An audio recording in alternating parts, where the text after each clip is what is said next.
let's not get ahead of ourselves. Right now in the West, it's not a military struggle. It's a passive-aggressive political struggle full of passive-aggressive, let's say, middle-aged women almost on both sides running the show.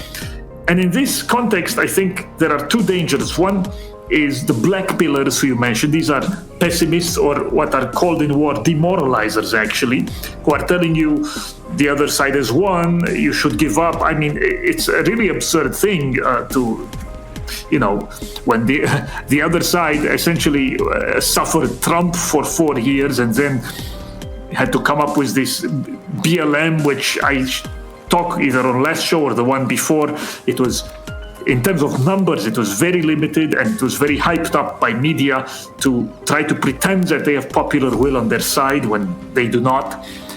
But so one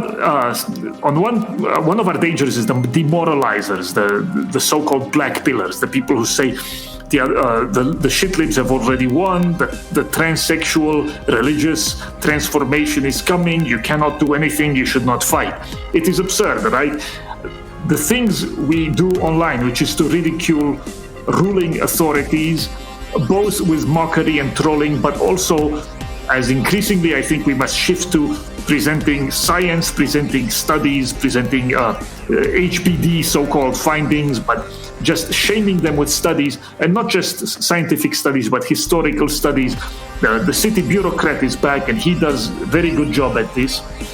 But these kinds of things we do online are, I think, very effective in delegitimizing regime and moving people, more and more into our camp.